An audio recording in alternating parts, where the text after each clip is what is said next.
E, moja kati ya kitu ambacho kitakusaidia yani fedha kufanyia kazi, maana ndio siri ambayo matajiri pia wanayo, kwamba matajiri hawafanyi kazi, yani hawafanyi kazi ili wapate hela, ila hela ndio inawafanyia kazi ndio wanapata hela.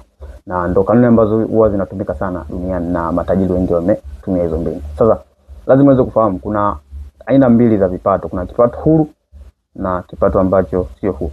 Lazima active income na passive income. Sasa lazima uweze kufahamu katika maisha kwamba wewe upo sehemu gani na unachukua hatua gani ili kuweza kuhama, kwa sababu ukiwa katika kipato ambacho sio huru, kuna muda ambao utakuwa hautakuja kuwa na nguvu tena wala na muda. Kwa hiyo lazima uweze kujifunza pia uweze kutengeneza vipato huru, maana ni vipato ambavyo vitegemea uwepo wako wewe ndio uingize fedha. Sasa zipo njia ambazo matajiri wanazitumia ili kutengeneza kipato huru au fedha inayofanyia kazi, active income, kwa sababu asilimia 95 ya watu huwa wanatumia active income, yani wanategemea uwepo wao ndio waweze kutengeneza fedha, na fedha ambazo wanatengeneza ni 5%, na matajiri huwa wanatumia 5% kutengeneza fedha kwa 95%. Kwa uwepo wao matajiri ni 5% tu, na kiasi ambacho wanatengeneza ni 95%. Sasa hizi ni njia ambazo zinaweza kukusaidia kuweza kutengeneza kipato huru au fedha kufanyia kazi. Ya kwanza, lazima uweze kuwa mwekezaji. Jifunze uwekezaji, kwa sababu uwekezaji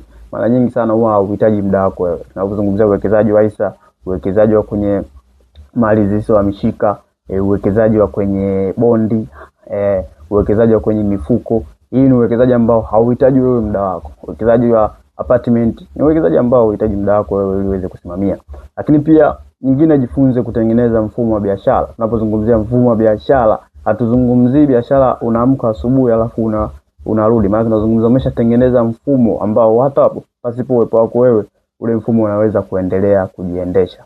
Lakini pia nyingine, angalia zile asset ambazo huwa zinazalisha kipato, maana kitengeneza zile asset ambazo zitakusaidia kuzalisha kipato. Na tunapozungumzia kipato, maana wewe kama labda ni apartment ni nini viwanja, basi inaweza kuendelea kukuzalishia zaidi. Lakini pia kingine, lazima uweze kuwa na vyanzo vingi vya mapato. Ukifanya hivi hapa, maana tayari utakuwa utegemei wewe kwa kuamka ama kuweza kutumia njia ya active income, maana tayari utatumia kwenye njia ya passive income. Lakini pia lazima uwe na akiba ambayo ina malengo, kwa sababu huwezi kuweka akiba kama una malengo. Na hili swala huwa na wataalamu wengi sana wamekuwa wakiliongelea, kwa sababu ukitaka kufanya kitu chochote kile lazima uweze kufanya maandalizi. Kwa hiyo lazima ukitaka kufanya biashara, kufanya uwekezaji, lazima uweze kuweka akiba, kwa sababu akiba ndio itaweza kukusaidia baadaye kuja kutimiza malengo yako. Lakini pia kingine, fuatilia elimu ya fedha, kwa sababu matajiri mpaka leo wanaendelea kujifunza elimu ya fedha.